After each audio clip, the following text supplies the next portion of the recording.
Winning the division has to be step number 1 to our playoff journey, and it will be heavily decided in this Week 17 matchup. Our last game against the Niners did not go our way, but that's also a game where we didn't have our starting quarterback Cal Bird. And today it's for the divisional title barring anything crazy in Week 18. If we don't take care of business today, we are looking at our final game against the Chiefs and Patrick Mahomes. I'd love to not get to that point today, because it's a large margin going from home field advantage to possibly road warriors in the playoffs. We know all about this team, and it will be the 6th time in this series that we've gone head to head with the Niners. They currently have the advantage going 3-2, but every team so far has won all the road games. This will be the first time Cal Bird takes them on, and he will have some help going into this one. Kenneth Walker is back after missing last week, and we are hoping that he crosses that 1,000-yard mark, which he is only 6 yards away from. And Odafe Oweh will add some more firepower to our hot defensive line.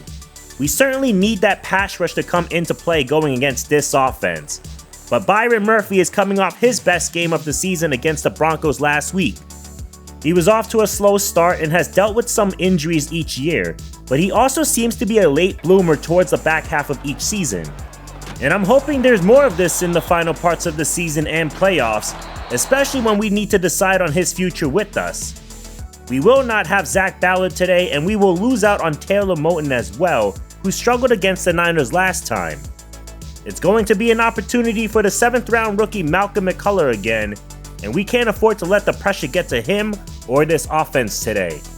But it's no easy task when Nick Bosa lines up across from you, so the game plan is to establish the run game and make sure we get the ball out quick in the short and intermediate parts of the field. The Niners offense will include Brandon Ayuk this time around. He missed the first meeting due to an injury. I'm sure his presence was missed. They had some red zone opportunities that ended up as drops, and he's most likely going to be a major factor to their offense today. And our secondary, as well as the rest of the defense, is going to need to be on high alert against this offense that can create a lot of fireworks. They'll get tested early as Myers will get this thing underway. The divisional title on the line, and the Niners will start with the football at the 30-yard line. Drake May traded in week 4 of this year from the Patriots, and it's safe to say he's found a new home here in the Bay Area. He'll start with the ball in his hands, and a beauty of a throw near the sidelines.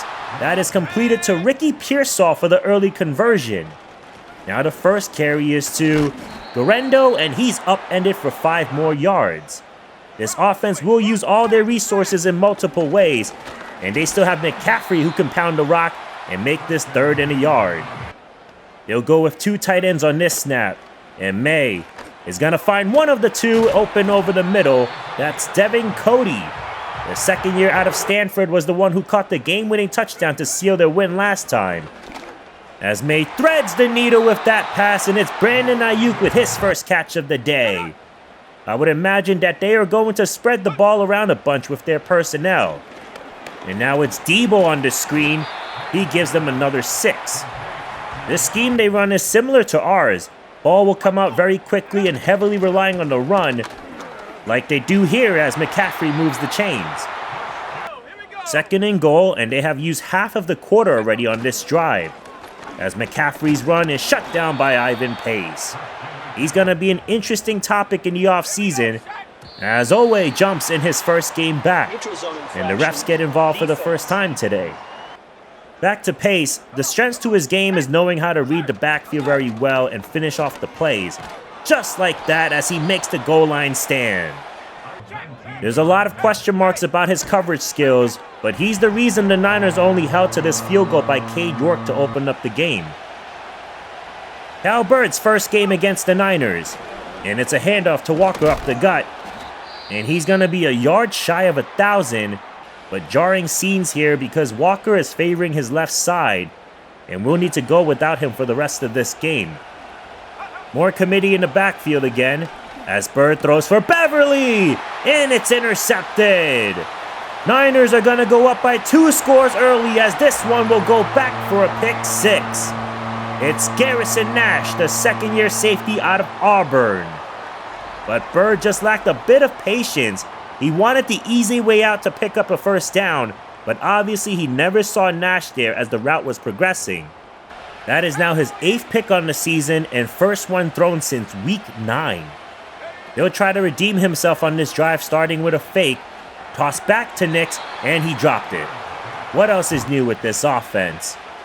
We'll need Gordon Hicks and the rest of this backfield to step up for us to have a shot. That's a better run, but it almost seems urgent that we need to pick up this first down. And Bird will find Metcalf, who makes the tough catch coming across. Also, we need to keep an eye on Nick Bosa. McCullough bought us enough time to get that throw off. He and the rest of this offensive line needs to be the key to our success today, as they open up a hole up the middle for Hicks, and Hicks is broken out in the open field. And Gordon Hicks is going to dash his way right into the end zone. Touchdown number 1 for the rookie Gordon Hicks, filling in for Walker. This 48-yard run starts up front. Just perfect blocking inside and outside by McLeod and Metcalf. And once Hicks went into his second gear, the entire Niners defense had no chance to catch up to his speed. Just stick with the game plan and we might win this one. As Kittle beats Dotson on that route badly, and he's got the easy first down. George Kittle made Dotson look pretty silly last time, and that's pretty much any tight end that plays against us. As Ayuk has another catch, beating Nehemiah Pritchett coming across. Ayuk is the running back now. They do give it to him on the ground, and Ayuk is going to power across to move the sticks. There's the trickery with this offense. But that time, the jet sweep won't fool Derek Hall, who's only 2 sacks away from the team record. As May will finish out this first quarter with a completion to McCaffrey and get them half of it back. Dark clouds now hover over the stadium as May fires, and that's knocked down by Cameron Tucker. And this was just excellent coverage by the second-year safety. He essentially covers 2 routes and almost came away with an interception there. But it's gonna go back to the Seahawks on the first punt for either team. The defense is starting to play like they were in the beginning of the year as of late. And if the offense can pull their weight and clean up some mistakes, we could take the lead here on the road. It starts with a shot to Taylor, but he takes a shot and couldn't haul it in. They are not gonna score it as a drop, but Bird did give him a shot. And now Bird didn't have a chance that time as Drake Jackson burns Gregory off the edge. Offense with a rough start to this drive as he goes deep to Taylor again, and it's underthrown and intercepted. Again, it's Garrison Nash who comes away with the football, and it's his second of the game. And another crucial mistake by Cal Bird, and this was not even close to Taylor because Nash actually gets tripped up, and it still drops into his hands. Tough half for the rookie, and we haven't seen this type of game from him in a while. And the Niners look to capitalize as Ayuk remains as May's go-to guy. He is their leading receiver, and you can tell he was sorely missed when they played against us. As Kittle fights through a flock of Seahawks, and that's a tough way to get 7, but that always seems to be his brand of football. And they get us to jump again. The big man Ben Silas is the culprit that time as they line up in the eye. McCaffrey will try to punch this in, and he's tackled down by Tyrell Dotson. Dotson is still making an impact in the box and also in his final year of his deal. As May is gonna trot into the end zone, and they will easily take this back up to a 10-point game. He ran all over us the last time, and when you have the weapons they have, it's tough to just focus on the quarterback taking off. But obviously it costed us that time. The poor play has certainly taken us by surprise, and I expect us to be more locked in, especially when it's for a shot at the division. Charbonnet will pick up the quick first down. We really needed that, and it seems like the biggest issue we are facing is not winning on early downs. As Bird fires from his weak side and completed to McDonald. So that's back-to-back first downs. This could be the drive that we take a step back and just execute like we normally would in our offense. And so far the run game has picked it up with Gordon Hicks back there. But he drops another pass, and it's third down instead. Danny Beverly will replace him on third down. Bird will scan, and delivers a strike to Taylor. That's gonna be another first down, but this 13-yard gain will put him just a yard shy of the rookie record. As Bird fires another quick hitter. This time it's Metcalf, and he'll tack on 5 more yards to his great season. It may not feel like it, but he currently leads the league in receiving yards. As Hicks gets a pancake from Golston, and it's another big run for a first and goal. Just in case you haven't heard, there's a reason why guards are becoming more highly paid in this league, and Golston is earning every penny with that effort. And now the run is blown up. No one blocked Dre Greenlaw, and Hicks was just a sitting duck back there. They'll throw on 2nd and goal. It's tossed and completed to Taylor. He crosses the rookie record, but I'm sure he'd much rather included the touchdown with that catch. He'll motion east to west.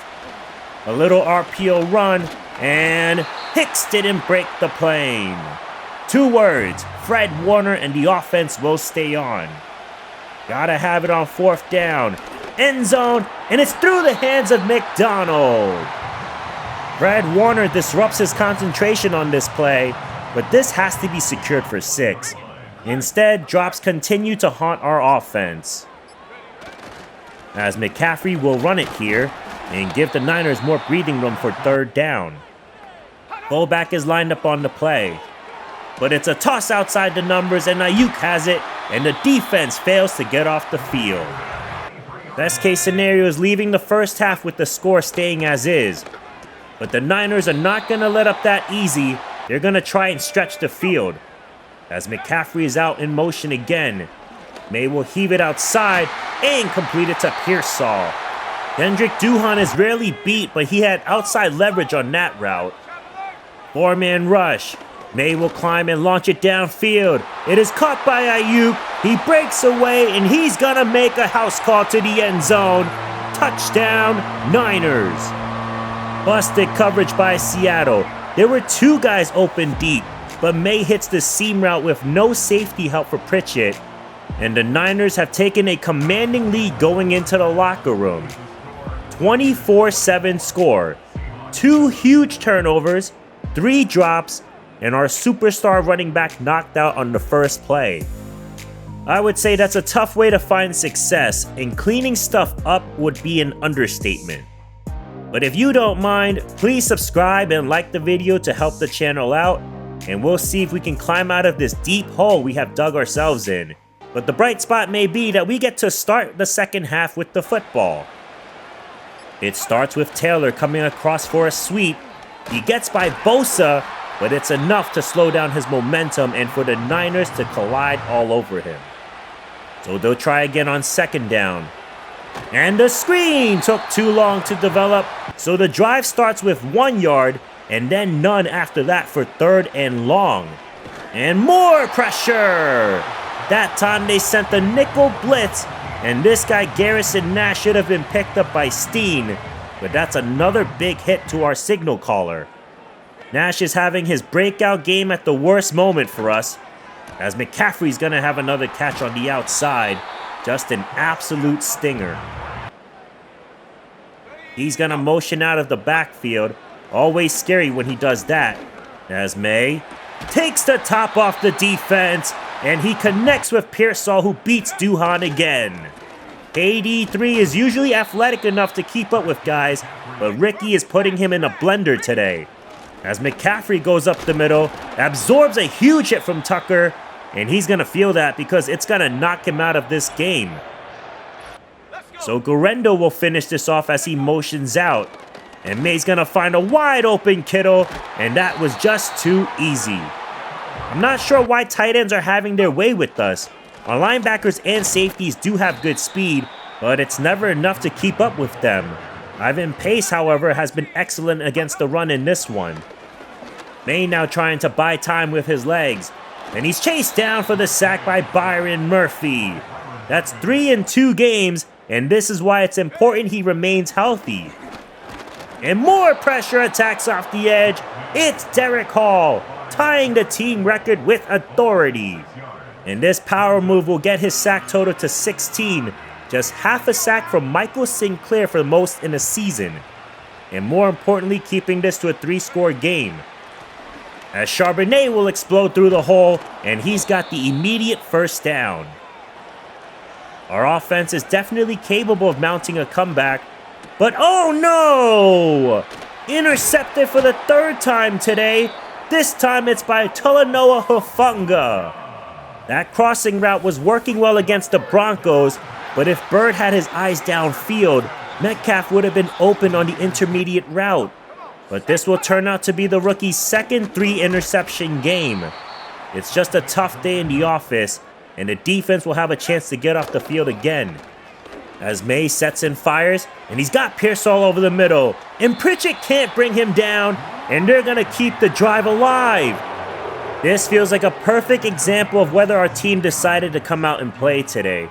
It's just a lackluster effort on a simple tackle, and he would have been 5 yards shy, but instead it's first down. And we're going to gift him another 5. Unreal. I don't think it could get much worse than the last 3 plays we just witnessed. As Guerrero hesitates, and he'll beeline his way to the end zone for another touchdown. And the Niners have blown the doors open and just punched the Seahawks right in the mouth today. Just a poor effort on both sides of the ball. And how about another drop by McDonald? We really need guys who came to play today, and it's just been a mess. Good effort by Charbonnet on the screen, and we'll see if they can convert this. Just a yard away. It's a handoff up the middle, and why am I not surprised that this too will come back? Bird under center on a single high look. It's fake. It's a deep shot to Taylor, but he overshoots his man. They have nothing to lose at this point, and if we don't get it, we can assume starters are getting benched. But Metcalf makes a nice diving grab, and they'll keep fighting on. That's only his 3rd for 44 yards. Bird scans, and he's got Taylor downfield, but he drops it. You have got to be kidding me. Bird is 10 of 23 for 102 yards and 3 picks. But that's his best ball of the game, and I'm glad McDonald was able to haul it in that time. Tempo raised, and this time the crossing route works, and that's back-to-back big plays for the second-year tight end.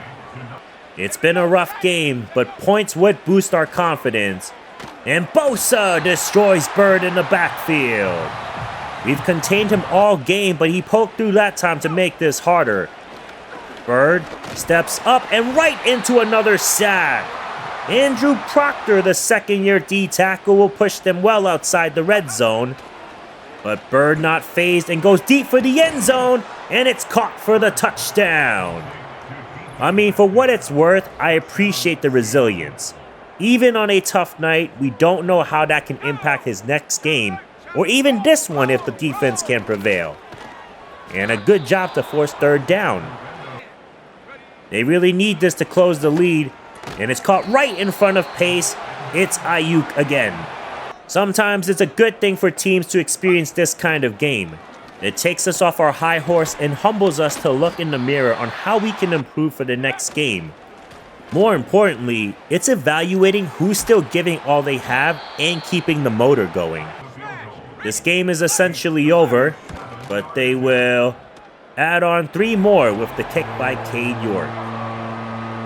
Seattle has opted to leave their starters in for this drive. They drop 7, and Bird is bottled up for another sack by Proctor. He's had his way with Demarius Golston in the second half, and it's rare to see that from our top linemen. As Bird nearly threw his 4th pick, and it would have stood too with the flag being against Seattle. Deep in their own end zone, and it's dumped off to Taylor, and he's going to get some of it back, but it's still a long ways to go. They drop 7 in coverage. And Bird loses the football! And it's recovered by the Niners. You're not going to win any games when you turn over the football 4 times. But for whatever reason, our offensive line just has a tough time keeping up with their pass rushers. As Barner has a big run after catch. And it turns out that Sam Howell will get a shot against this defense for the 2nd time this season. Here's Braden Parks coming across on this jet sweep, and he gets a nice run as we enter the final couple of minutes. I think it would mean a lot if we can punch this in and make this game more respectable. Sam Howell didn't have the best outing against them, and this could be a marketing technique if we needed him in the playoffs, or decide if we want to trade him this offseason. It's rare, but at least we get to celebrate Hicks crossing 100 yards in this game. As Howell's deep pass to Cook is out of reach. With Walker going down, we may see Hicks a bit more, as he connects with Cook this time, and they'll take this to the 3. And no quit just yet, they'll have some time with the spike. This could be the final play, as Beverly motions out. It's going to be a screen to Charbonnet, and Charbonnet is in. Touchdown. So through all of the chaos in this game, we were still able to cut this lead back to 20 with our backups. But it's clear that we were no match against the Niners today, unfortunately. And this will officially put us behind them in the standings with this convincing win here in San Francisco. The worst part of it all for me is when someone in the comment section requested to see the opponent's stats. And of course, the one time that I agreed to that going forward, this is the result the team showcased. It was all Ayuk and this pass rush today that gave us the issues, and this one definitely stings. Garrison Nash had the game of his life, coming away with 2 of Cal Bird's 3 interceptions. One of them ended up being a pick 6, and Bird also fumbled deep in our own end zone. It was definitely the worst game of his young career. Interceptions will happen, but what's most alarming is how many drops we have collectively out of our receiving core. Sometimes when we are on offense, it feels like we have a higher potential of beating ourselves with those types of mistakes than defenses keeping up with our guys. Statistically, guys like Taylor and Nate McDonald have had a good year, but when you think about the drop touchdown pass or even the wide open route across the middle, you can't help but wonder what if. The Niners probably don't go 99 yards for the Ayuk touchdown, but as a defense, we also need to be more prepared in those types of situations. It's also rare to see, but Demarius Golston had a pretty rough game up the middle today, allowing 2 sacks. He's only allowed 3 this year and 2 of them in this game, but only had 1 all of last season. It also doesn't help when Cal Bird's stepping right into trouble too at times, so there's no reason to panic over one game. And I still have tons of confidence in his pass pro, since he is better in that area than the run game. But we do need him to play much better, especially when our next opponent has him lined up across one of the best in the league in Chris Jones. The Chiefs' defense is no joke, and we need to focus on Mahomes and their offense, of course, but our offense will also have their hands full going into the final game of the season. Part of me wishes that the Chiefs don't have much to play for at this point, but that's not the case. If they lose, they could end up being the 3 seed, but they also have a shot at the number 1 seed in the AFC, so I already know they are gonna come out ready to strike early on. Meanwhile, we'll need a win and some extra help from the Commanders in Week 18 to have a shot at the division. But the most important thing is picking up the win first, and we can discuss the rest later. You also just want to go into the playoffs with a win for momentum, and right now we are projected as the 6th seed, possibly heading to Chicago. Kenneth Walker left the game early with an injury, and he is 1 yard shy of 1,000 yards. It's such a bummer for our superstar running back, because he suffered some broken ribs and he's knocked out until the week of the Super Bowl. We are going to shut him down for the rest of the season and place him on injured reserve, which pains me. And we are going to use that extra roster spot to sign a practice squad player in Cole Knight. It's not for the hidden dev, but it's for his ability to return kicks. With Walker out, we'll need Gordon Hicks to stay fresh in the backfield, and Knight will help out in special teams. Some closing thoughts before we leave the episode. I'm not convinced that our guys can win the Offensive Rookie of the Year award at this point. McPherson had a really good year with the Saints, and he will most likely throw for over 4,000 yards and have under double-digit picks. Barring a really poor game like the one Cal Bird just had, we are probably looking at him winning the Rookie of the Year award this season. But Cal Bird has surpassed the Seahawks rookie record with passing yards in a season, and Rick Taylor is also the new rookie record holder for receiving yards and receptions in a season. Meanwhile, Derek Hall picked up his 16th sack of the season. The record holder is Michael Sinclair at 16.5, so one more game to reach that marker. Tough episode and just not what I expected, leaving this game with 4 turnovers and allowing a 40 burger. We have the Kansas City Chiefs next game, which is going to wrap up Season 3 of this franchise before we head into the playoffs. But for now, thank you guys so much for watching. Please subscribe and like the video so more people can join the Seahawks franchise journey. And feel free to leave your comments or feedback below in the comment section. And I hope you guys have a great week. And until next time, I'm Monkey C, and I'm out.